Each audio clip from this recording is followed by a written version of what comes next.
It is the highest rated Pokemon game in history, and it's also a hybrid born from the best elements of Dragon Quest Builders 2, Animal Crossing, and Pokemon, with an extremely high degree of building freedom, the Animal Crossing vibe, and an incredibly faithful recreation of the Pokemon ecosystem. Everyone who's played it says it's amazing. The physical edition at Walmart in Canada sold out completely, to the point where many people even considered buying a Switch just for it. So today, let's play Pokémon Pokopia together. Pokopia and Zootopia follow the same logic. They're both portmanteaus with Utopia, so literally it means Pokemon Utopia. The art style is cute, but the setting takes a post-apocalyptic route. Earth has declined, humanity has perished, and there are only a few Pokemon left. In the trailer, the human character the player controls is actually a Ditto in disguise. There really isn't a single human left on this Earth. Now this is what you'd call a true Animal Crossing. Honestly, packaging off characters like Hop and Oleana is pure genius. Why didn't Game Freak ever think of that? At the start of the game, the protagonist Ditto wakes up and finds there are no trainers around, so it transforms into the image of its former trainer based on its memories, missing you by taking on your form, Ditto. Who would have thought Ditto was like this? I used to only pay attention to Incineroar, Metagross, and Urshifu, and it really slowed down my progress. So when it came time to name the character, I used my cat's name. Experiencing the game from the perspective of a pet companion just felt more fitting. The first Pokemon Ditto encounters is Tangrowth, who is very knowledgeable, a professor among Pokemon. Now, on this wasteland, Tangrowth has become a scavenger, picking up all sorts of junk left behind by human civilization. Following the professor, Ditto quickly discovered a Squirtle that was so thirsty it could barely spit out any water. Well, turtles naturally have long lifespans, so it actually makes sense that it could just lie out in the wild and not die. But honestly, this professor isn't all that smart. He's never even come across a turtle that could be found right outside his own door. Then, Ditto used its transformation ability to turn into Squirtle, gaining the water gun move, which restored Squirtle to its former cool self. Squirtle said, "Yes, Pokemon here can all talk. If you create a suitable habitat, the Pokemon will come back." And so, Ditto set out on a journey to save the Pokemon species and restore their homeland, all while dreaming of the day it would be reunited with its trainer. On this journey of revival, Pokopia has created a lively and addictive Pokemon forest in a very DQB-like way. On one hand, it takes the fun of collecting Pokemon to the extreme. On the other, it perfectly combines Animal Crossing and DQB, maximizing the freedom to build and decorate. The most crucial aspect of the game is the Pokemon themselves. Pokopia has practically proven to the world that you don't need to battle Pokemon trainers who suddenly appear by the roadside. Collecting Pokemon alone can be fun enough and sufficiently captivating. You don't even need to throw Pokeballs to knock out. Collecting is core to Pokemon. Pokopia's unique collection aspect fits perfectly with the building mechanics. In reality, animal extinction often stems from habitat destruction. In Pokopia, build the right habitat and Pokemon appear.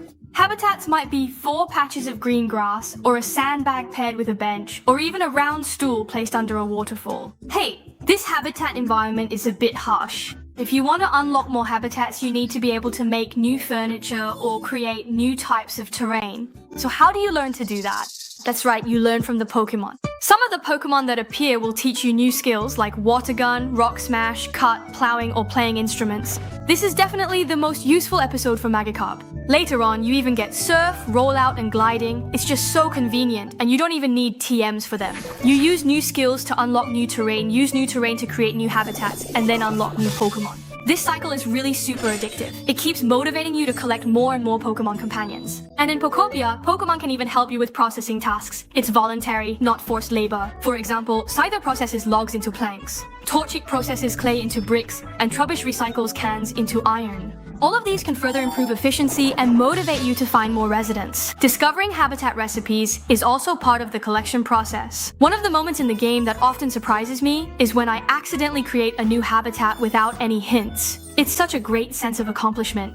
In the past, I only cared about which area you, and you would appear in, but now I wonder what kind of habitat they would live in. Respecting Pokemon ecology is one aspect, but what's even more impressive about Pokopia is that it proves if you give Pokemon the chance to shine, socialize, and be themselves like adorable little animals, they actually become more appealing than when they're just collected like badges in regular Pokemon games. Because we play as Pokemon ourselves, we can also understand what Pokemon are saying. This gives the game room to portray Pokemon as individual characters. You'll find that beneath their cuteness, there are many different personalities. Some like humans, some dislike them, and some are wary of them. Different Pokemon also have their own catchphrases and preferences. For example, there's Heracross and Pinsir who are always arguing, Scyther with a Henan accent who will sneakily take and eat a berry when you plant a Pomic berry, and Piplup's shocked expression. It's like the anime has come to life. The original 3 starters each have their own cuteness too. For example, Squirtle will perform a mysterious rain summoning ritual near the habitat where rainy form cast form hangs out. Which actually means it eats first, then does a little wiggle. And that's it. It's just too cute. And Charmander is also a master at being adorable. I built a little house for it, but it said it preferred living in the grass rather than inside, so I let it stay in the grass instead. Later, for some reason, it seemed to have a change of heart and wanted to live in the big house again. When I went in to check, oh boy, it wasn't sleeping on the bed, but behind the bed. Some netizens also said that Charmander seems unable to open doors, so it just sleeps right on the main road in front of the house. Maybe it's afraid that its tail might accidentally set the house on fire. If you accidentally use a water gun on Charmander, it will make a very uncomfortable face. Pikachu, who isn't one of the original 3, appeared with Shocking. It suddenly lost power and turned into a grayish pale Pikachu. That's really popular lately. Some people say it's because humans have used too much AI, so Pikachu ran out of electricity.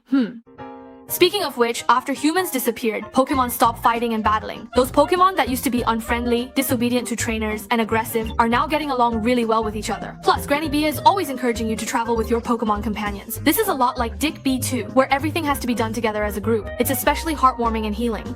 The Pokemon residents in the town are naturally lively and full of spirit. So, is the town building aspect fun? The answer is definitely yes. Granny Bia has managed to retain both the furniture decorating style of Animal Crossing and the pure, hands-on world-building gameplay of Dragon Quest Builders 2. The construction is extremely free-form. For example, when it comes to building houses on the same plot of land, you can either buy different houses from the shop, collect materials for sets, and let the Pokemon automatically construct the buildings. You can also collect and craft different types of blocks, building everything from the ground up, brick by brick, all by yourself. The game really encourages you to create your own town according to your own ideas. First of all, there are no restrictions on materials. As long as you summon the floating balloon in front of the doll, it will take you to Dream Island, which is basically a place full of materials. There, the hills are covered with trash, but everywhere you look, it's actually treasure. And just how bold can people get?